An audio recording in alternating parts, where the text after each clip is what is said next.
بسم الله الرحمن الرحیم۔ السلام علیکم پیارے دوستو، آج کی کہانی ہے بد شکل شہزادے کی سمنداری۔ دوستو یہ بہت ہی دلچسپ اور سبق آموز کہانی ہے، تو چلیے دوستو شروع کرتے ہیں۔ ایک شہزادہ بدصورت تھا اور اس کا قد بھی چھوٹا تھا۔ اس کے دوسرے بھائی نہایت خوبصورت اور اچھی ڈول ڈول کے تھے۔ ایک بار بادشاہ نے بدصورت شہزادے کی طرف ذلت اور نفرت کی نظر سے دیکھا۔ شہزادے نے اپنی ذہانت سے باپ کی نگاہ کو تاڑ لیا اور باپ سے کہا، اے ابا جان، سمجھدار ٹھگنا لمبے بے وقوف سے اچھا ہے۔ ضروری نہیں ہے کہ جو چیز دیکھنے میں بڑی ہے وہ قیمت میں بھی زیادہ ہو۔ دیکھیے ہاتھی کتنا بڑا ہوتا ہے مگر حرام سمجھا جاتا ہے، اور اس کے مقابلے میں بکری کتنی چھوٹی ہے مگر اس کا گوشت حلال ہوتا ہے۔ ساری دنیا کے پہاڑوں کے مقابلے میں طور بہت چھوٹا پہاڑ ہے، لیکن خدا کے نزدیک اس کی عزت اور مرتبہ بہت زیادہ ہے۔ کیا آپ نے نہیں سنا کہ ایک دبلے پتلے عقل مند نے ایک بار موٹے بے وقوف سے کہا تھا کہ اگر عربی گھوڑا کمزور ہو جائے تب بھی وہ گدھوں سے بھرے ہوئے پورے استبل سے اچھا اور طاقتور ہوتا ہے۔ بادشاہ شہزادے کی بات سن کر مسکرایا۔ تمام امیر اور وزیر خوش ہوئے اور اس کی بات سب کو پسند آئی، لیکن شہزادے کے دوسرے بھائی اس سے جل گئے اور رنجیدہ ہوئے۔ جب تک انسان اپنی زبان سے بات نہیں کرتا اس وقت تک اس کی اچھائیاں اور برائیاں چھپی رہتی ہیں۔ اسی زمانے میں بادشاہ کو ایک زبردست دشمن کا سامنا کرنا پڑا۔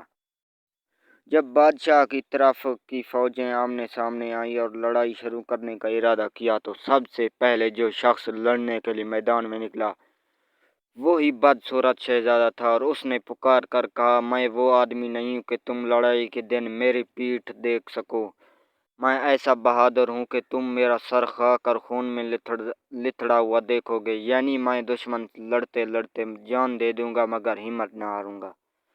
جو لوگ خواہ مخواہ لڑائی پر آمادہ ہوتے ہیں وہ خود اپنے خون سے کھیلتے ہیں، یعنی مفت جان گنواتے ہیں، اور جو لڑائی کے میدان سے بھاگ جاتے ہیں وہ پوری فوج کے خون سے کھیلتے ہیں۔ یہ کہہ کر شہزادے نے دشمن کی فوج پر سخت حملہ کیا اور کئی بڑے بڑے بہادروں کو قتل کر دیا۔ جب باپ کے سامنے آیا تو ادب سے آیا اور کہا، ابا جان، آپ نے میرے دبلے پتلے کمزور جسم کو ذلت کی نگاہ سے دیکھا، ہرگز میرے ہنر کی قیمت کو نہ سمجھا۔ آپ کو معلوم ہونا چاہیے کہ پتلی کمار والا گھوڑا ہی لڑائی کے میدان میں کام آتا ہے۔ آرام اور آسائش میں پلا ہوا موٹا تازہ بیل کام نہیں آ سکتا۔ کہتے ہیں دشمن کی فوج بہت زیادہ تھی اور شہزادے کی طرف سپاہیوں کی تعداد کم تھی۔ کچھ نے بھاگنے کا ارادہ کیا۔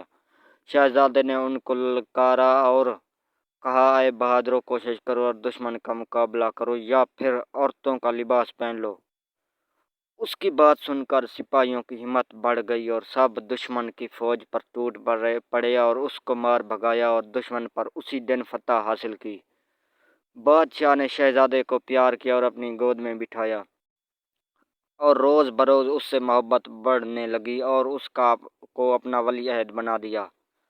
دوسرے بھائیوں نے یہ حال دیکھا تو حسد کی آگ میں جلنے لگے اور ایک دن بد شکل شہزادے کے کھانے میں زہر ملا دیا۔ اس کی بہن نے کھڑکی سے دیکھ لیا اور شہزادے کو خبردار کرنے کے لیے کھڑکی کے دروازے زور سے بند کیے۔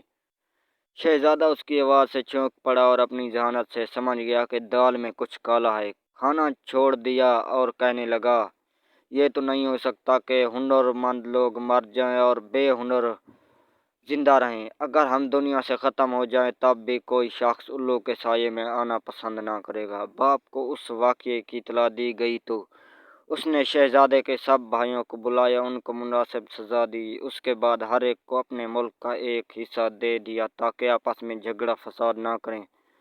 اس طرح یہ فتنہ اور فساد ختم ہوا۔ دوستوں امید کرتا ہوں آپ کو یہ آج کی ویڈیو اچھی لگی ہوگی۔ اگر اچھی لگی ہے تو دوستوں برائے مہربانی فرما کر میرے چینل کو سبسکرائب کریں اور ویڈیو کو لائک کریں۔